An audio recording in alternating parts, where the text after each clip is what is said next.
Bonjour les amis, j'espère que vous allez bien. Aujourd'hui, on va s'occuper de ma Passat. Parce que ma Passat fait des petites siennes. Donc au menu, on va s'occuper. Alors j'ai eu un petit choc avant, que j'avais réparé un peu comme ça, va-vite, en attendant de trouver les pièces. Parce que trouver des pièces d'une 3BG, c'est pas si simple que ça. Donc là, en fait, on va essayer de rafistoler de manière à ce qu'elle soit le plus droit possible et qu'elle a l'air d'être pas choquée, alors qu'elle l'est. Et on va s'occuper de la vanne EGR.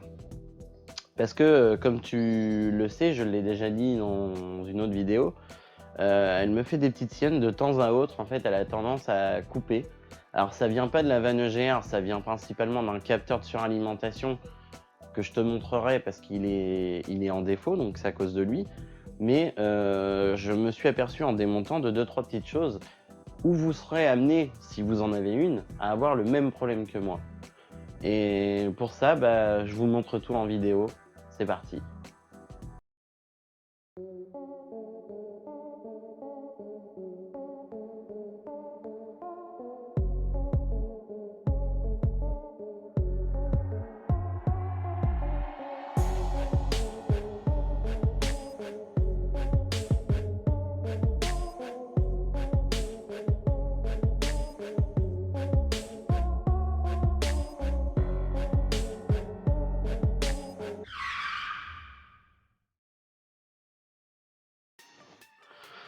Alors, en gros, ce que je voulais te parler, tu vois, c'est ça. Donc, tu vois, en fait, ça, c'est les durites de suralimentation, tu vois. Et en fait, il y a le cache qui est là.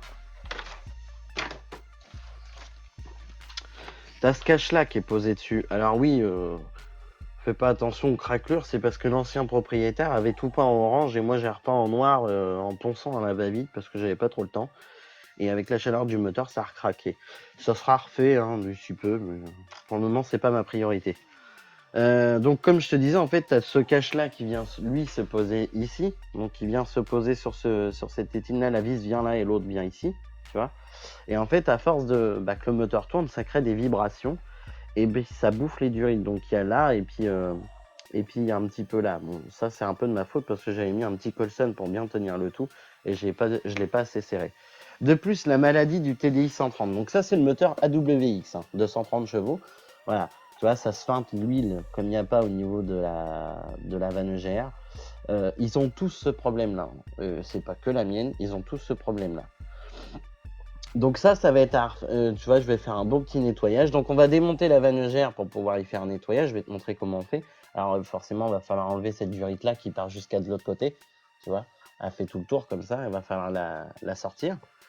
Ensuite, on va vérifier l'état de toutes les durites de suralimentation, donc tout ce qui gère la soupape de la vanne EGR, la soupape du turbo. On va tout vérifier parce que comme tu peux voir, là, j'ai un léger petit trou. C'est léger, mais à terme, ça va percer. Ça, c'est sûr. Donc, on va vérifier ça. On va vérifier celle-ci aussi, parce que celle-ci gère la vanne aussi. Alors, le capteur de suralim. Alors, je sais pas si tu vas le voir, mais moi, le capteur qui m'embête, c'est celui-ci. Tu vois, celui-ci, il a tendance à se bloquer. Donc, pour te donner l'idée, celui qui est là, c'est plus ou moins le même système que tu as ici. C'est ça, plus ou moins. Alors, je sais que moi, à la valise, il me détecte que c'est lui qui est en défaut. Mais lui, il peut être en défaut à cause de ces fameuses petites durites, tu vois. S'il y en a une de percée, ça peut mettre ce petit boîtier-là en défaut. Alors, elle me le fait pas tout le temps. Elle me le fait vraiment assez rarement pour le coup. Mais j'avoue que quand elle le fait, c'est chiant et ça m'énerve. Donc on va vérifier ça. On va nettoyer vraiment la vanne parce que comme tu peux voir, ça se feinte l'huile vraiment bien. Et je voudrais vraiment résoudre ce problème-là parce que c'est un petit peu gavant que ça fuit comme ça. J'aime pas ça. Surtout que c'est ma voiture personnelle et j'ai envie de te dire que c'est une voiture qui roule beaucoup et que je ne prends pas spécialement soin. Enfin, j'en prends pas spécialement soin. Attention, je prends soin, tu vois, là, il y a la vidange à faire. Vidange tous les filtres, tout. Mais je veux dire, elle est un petit peu, quand il y a des petites bricoles à faire, c'est celle qui est le plus souvent retardée. De plus, j'ai eu un choc, comme tu peux voir au niveau de là.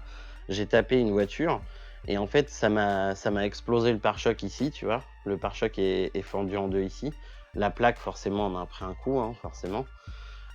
Ici, alors la calandre était neuve, hein, malheureusement. La calandre est cassée. La patte de fixation qui maintient ici est cassée aussi. Là, l'aile, elle a légèrement gonflé, tu vois. Je sais pas si tu arrives à voir, mais on voit que la peinture a sauté. Forcément, le pare-choc est décalé, la patte à l'intérieur est cassée, hein, ça va avec, hein, malheureusement. Donc là, en fait, l'idée, tu vois, j'avais déjà essayé de réparer en mettant des petites autoforeuses pour maintenir le masque avant. Alors ça tient bien, hein, honnêtement, ça tient vraiment bien. Mais c'est pas ça que ça, si tu veux, le masque est beaucoup trop bas. Donc il faut que je relève un peu le masque. Donc je vais relever ça. Et comment t'expliquer que j'avais fait à peu près les choses bien, parce que comme tu vois là, ça monte sur la bordure, parce que là, la patte est légèrement biais. La patte monte sur la bordure. De l'autre côté, elle a vraiment rien. De l'autre côté, elle est vraiment nickel, tu vois. La jointure du phare est vraiment bien. Au niveau du pare-choc, c'est vraiment nickel. Et en fait, je me suis aperçu justement qu'ici, tu vois, le plastique est légèrement en pente et que la pente se trouve sur cette pente-là.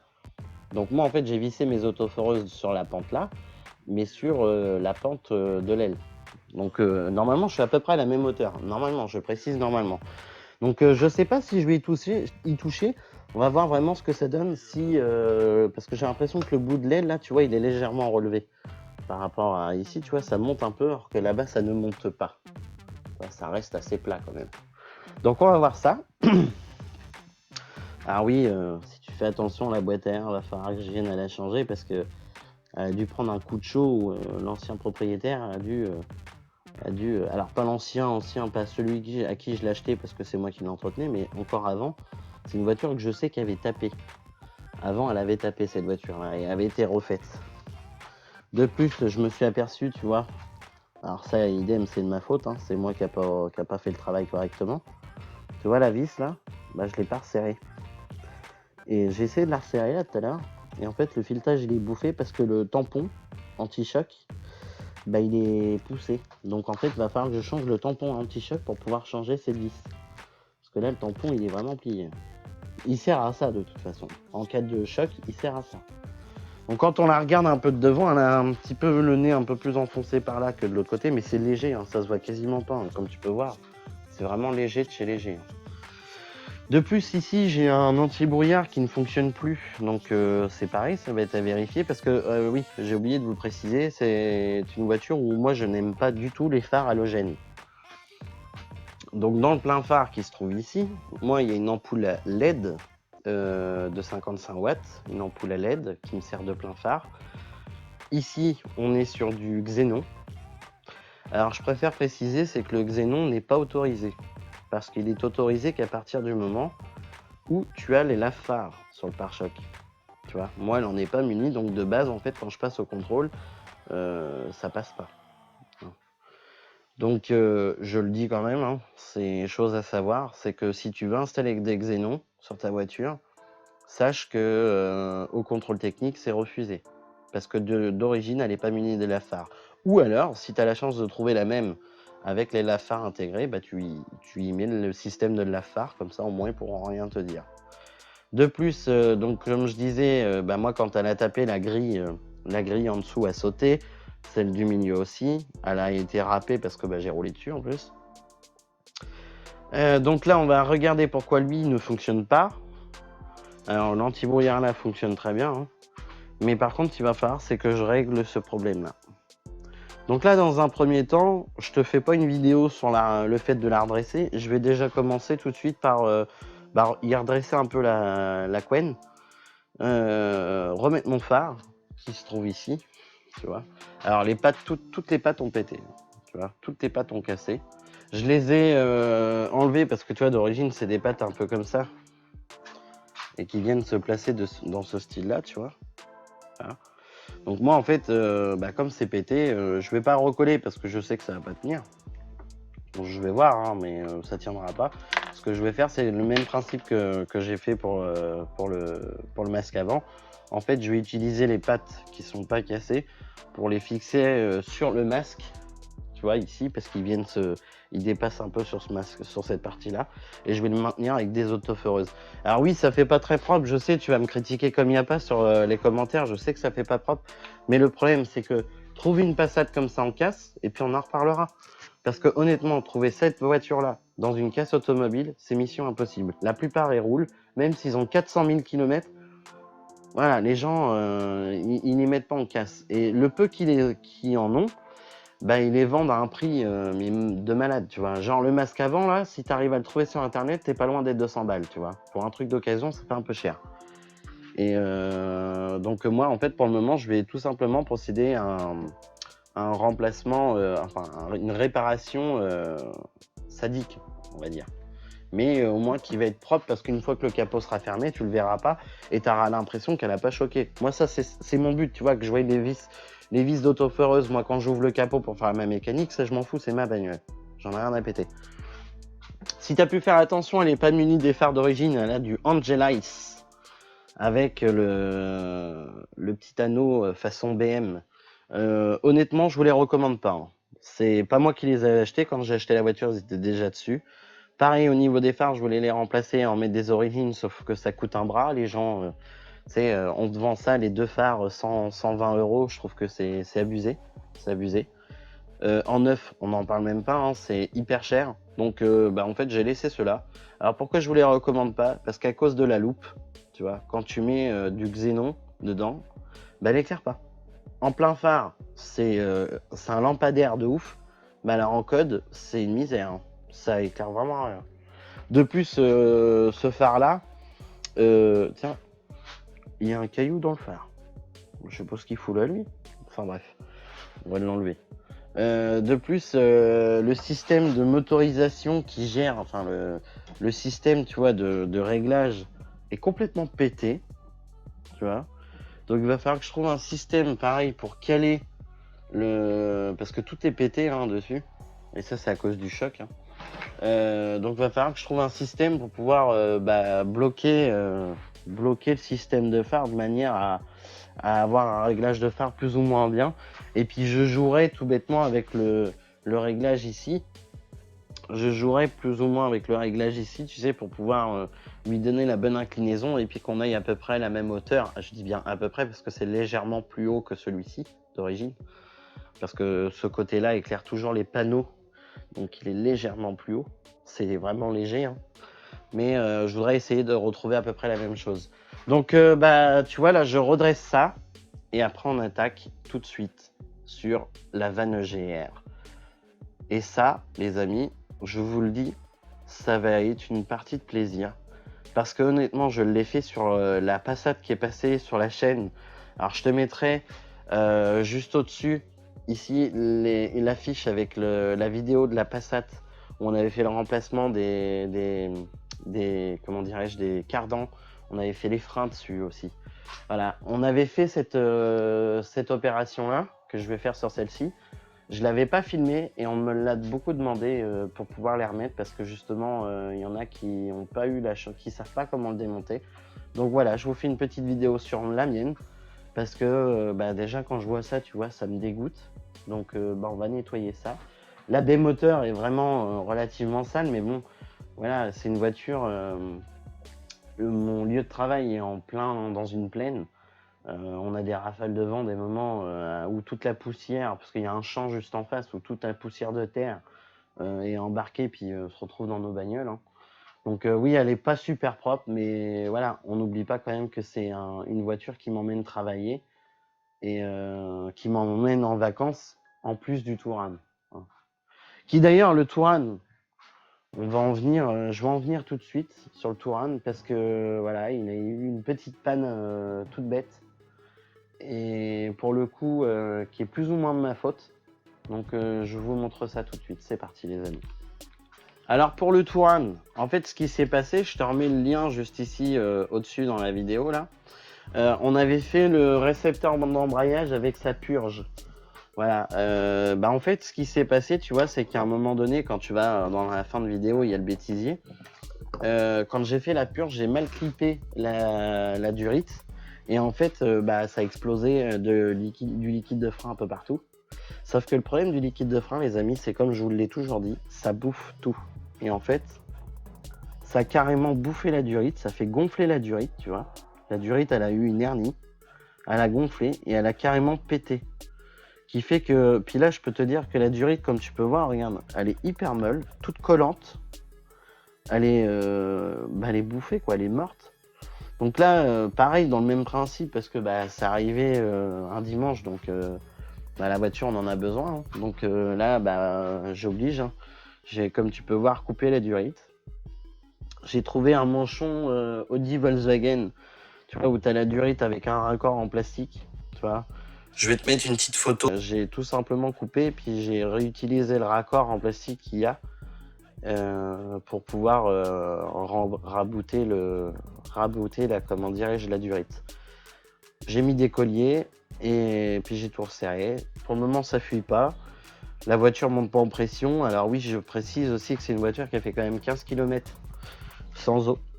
Parce que ça est arrivé sur l'autoroute, donc il fallait sortir de l'autoroute pour éviter la dépanneuse. Et donc par chance, c'était une autoroute en descente. Donc en fait, Ophélie, elle a éteint le moteur. Et elle est descendue en roue libre. Et puis elle a descendu à la sortie. Elle a pris la sortie en roue libre, si tu préfères. Et elle a arrêté le moteur juste après. Et elle l'a totalement éteint. Et puis après, on est venu la dépanner. Donc voilà. Ce que ça fait, le liquide de frein, voilà, ça bouffe tout. Et ça, c'est de ma faute parce que tu vois, j'avais plus de liquide de nettoyant frein. Et j'ai tout simplement juste essuyé avec un chiffon de microfilm un peu de ce style-là, tu vois. J'ai juste essuyé et puis le problème c'est que la durite ça s'est trouvée quand même bouffée par le liquide de frein. Donc à faire très attention les amis à ça. Bon, revenons à nos moutons. Donc là en fait si tu veux on va enlever toutes ces petites durites là. On va les défaire. Hein. Je tire dessus tout bêtement. Hein. On va les défaire, on va démonter cette durite là. Donc il va falloir au préalable que tu démontes le capteur ici, celui qui est en dessous. Tu sais celui qui moi il me fait chier. Ce capteur là tu l'enlèves, tu désaccoupes d'ici, on se fait de la place et pour pouvoir atteindre les vis qui sont ici de la vanne EGR. Donc c'est parti.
Alors ça y est, comme tu as pu voir, j'ai démonté la vanne EG1. Alors c'est pas si chiant que ça à faire, mais voilà. Aujourd'hui, on va nettoyer ça. Ouah. Un peu dégueu quand même, hein. Bon, ça va, elle est pas si sale que ça, tu vois. Mais tu vois, ça là, c'est typiquement des bouts qui peuvent être entraînés dans l'admission après. Donc bah, go nettoyage, c'est parti.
Donc alors, j'ai nettoyé la vanne du mieux que je peux, hein, parce que bon, j'ai pas de nettoyant frein.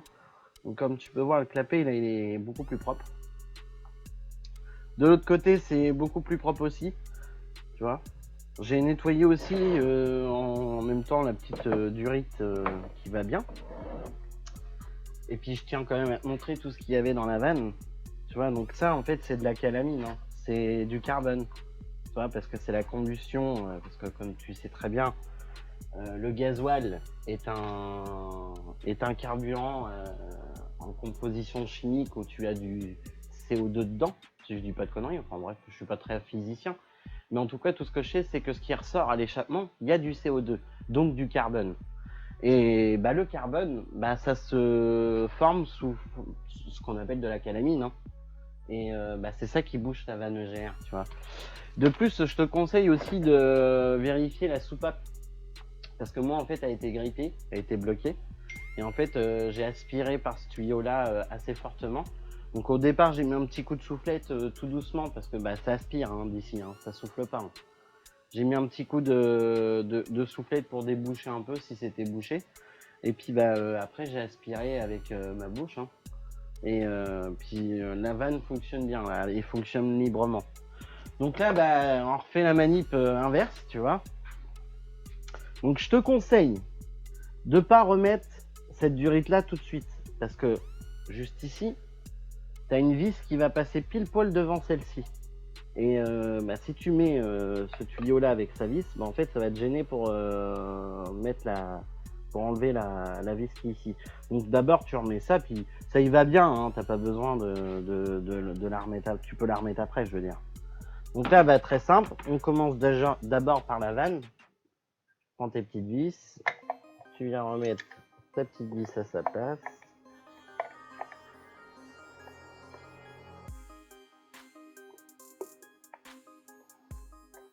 Quand je serai moins empoté, a priori.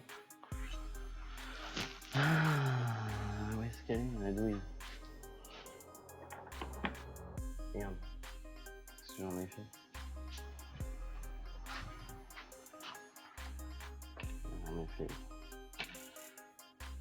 J'en ai fait qu'elle est là.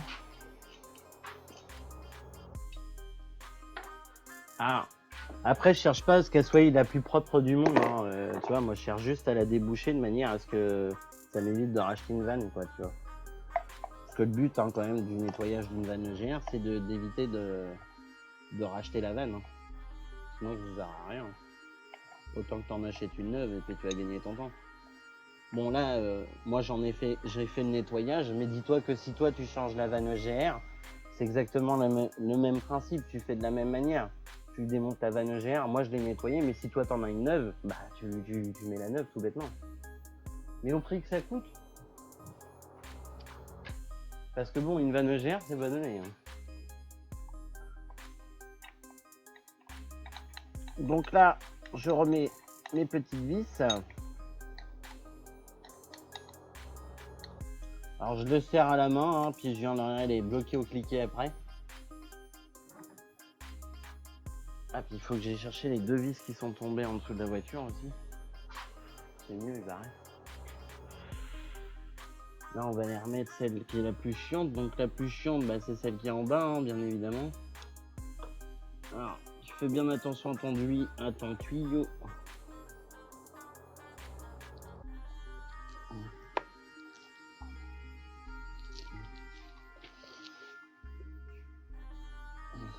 Voilà.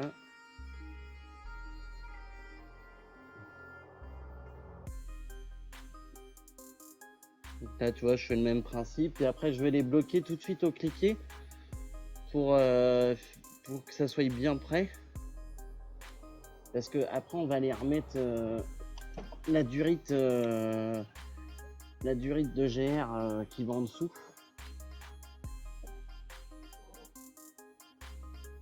Alors, j'essaierai de te trouver le couple de serrage de la vanne, mais je pense que ça doit être un truc du style 15 newtons, un truc comme ça. Voire même peut-être moins fort.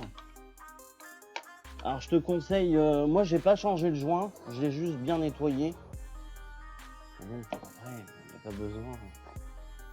n'y a pas besoin de faire ça, de le nettoyer. Donc pour la durite, donc qui se trouve ici. Donc ça, la partie où tu as le ressort, c'est la partie haute. La partie où il y a la tresse, c'est la partie basse. Donc tu viens placer ton tuyau. Il se place comme ça. Tu places le tuyau dedans quand il aura bien voulu s'y mettre.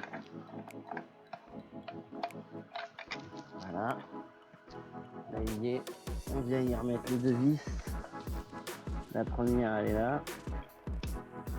Alors, par contre, il va falloir que tu utilises une petite clé Allen. Une petite clé BTR comme ça. Alors, je sais plus c'est du combien. Mais je crois que c'est du 6. Parce qu'en fait, sinon, tu peux pas passer cliquer en fait, avec la boîte à air. Tout ça, ça fait un peu chier. Donc, moi, j'ai passé une petite clé BTR. C'est pas bloqué hyper fort. Donc, tu peux amplement utiliser une petite clé Allen. Pareil, même principe, tu serres à la main. Hein.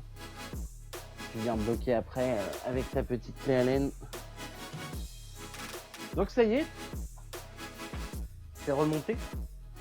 Ouais, elle a un peu crado, hein, mais voilà, je le dis, je cherche pas la perfection.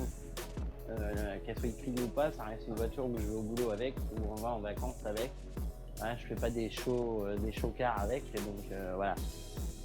Vanne EGR, elle est nettoyée, tout est propre. En fait, je voulais juste te montrer quelque chose. Cette petite durite que tu as juste ici, tu vois. Si cette durite-là est percée ou enlevée, en fait, tu vas plus avoir de puissance. Donc, il faut la remplacer. Moi, j'avais des pertes de puissance de temps en temps. Je te montre quand même l'état de la durite. Alors, elle est craquelée sur toute la longueur. Tu vois, ça c'est un côté, je te montre l'autre côté. Voilà, c'est dans le même état. Tu vois, regarde. Ouais, c'est le tissu qui la tient en fait. Elle est percée tout du long. Et en fait, c'est peut-être pour ça qu'elle avait des pertes de puissance de temps en temps. Donc, ce que je te conseille, c'est de bien vérifier la totalité des durites de suralimentation. Tu vois, des petites durites comme ça, de bien vérifier. Ça craque souvent, ça sèche. Et ça, c'est dû à la chaleur, ça grille. Voilà les amis, la vidéo se termine. Je te conseille, tu partages, tu t'abonnes, tu likes, mets plein de pouces bleus sur nos vidéos, ça nous permettra d'être mieux référencés sur YouTube. De plus, je te mets en photo ici le produit à utiliser pour pouvoir nettoyer la vanne EGR, donc en du nettoyant fin. Hein. Moi j'ai utilisé du dégraissant parce que j'ai pas trouvé de nettoyant franc aujourd'hui, on est samedi alors c'est un peu la merde. Et j'ai pas pensé à en prendre avant, donc je t'avouerai que c'est un peu chiant.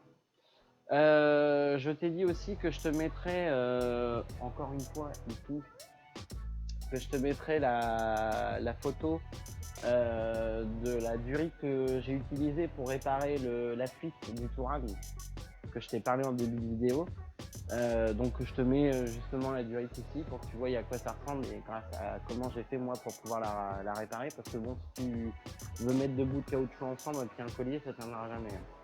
Donc moi j'ai utilisé justement la durite Volkswagen avec l'embout caoutchouc qui est préformé dessus en fait, pour pouvoir réparer la durite du Touran. Donc pour la Passat, on y reviendra parce qu'il va y avoir les freins arrière, mais je ne veux pas te faire de vidéo dessus vu que ça a déjà été fait. On a déjà fait des plaquettes de freins sur une Passat, donc je ne veux pas te refaire une vidéo. Mais bon, moi, je tiens à te le dire, hein, elle n'est pas éternelle, hein, la mer. J'ai une vidange à lui faire, tu vois, vidange tous les filtres à lui faire. J'ai les freins arrière à lui faire. Donc elle reviendra, mais je ne vous ferai pas de petite vidéo dessus. Si tu as une question, n'hésite pas à mettre un commentaire. Tu vois, je te mets les réseaux sociaux juste en dessous.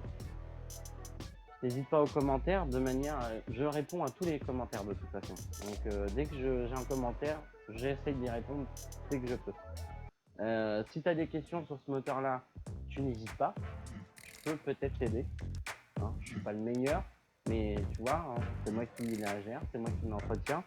Et j'en ai une autre, donc celle où on avait fait les freins. D'ailleurs, je te mets juste ici en fiche la vidéo de la Passat qu'on avait fait les freins dessus et les cardans. Je te mets aussi dans la description, comme ça tu sauras. Mais voilà, si tu as besoin, il n'y a pas de souci, tu mets un petit commentaire et je suis là pour t'aider. Sur ce les amis, je vous dis à la prochaine. Ciao.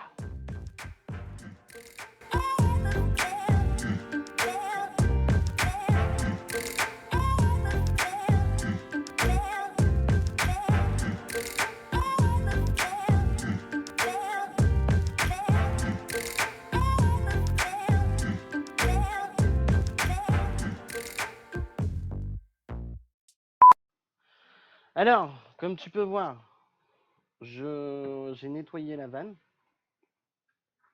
Donc tu vois, elle est un petit peu plus propre quand même que ce qu'elle était. Hein. Voilà. J'ai aussi fait le clapet. Tu vois, le clapet est un peu plus propre aussi. J'en ai profité pour nettoyer cette durite là parce que elle était un peu graisseuse. Hein. Tu sais, c'est un TDI en même temps. Hein. Les TDI c'est graisseux. Sinon, ça va. La vôtre hein. Tu niques mon verre, quoi. Non, j'hallucine.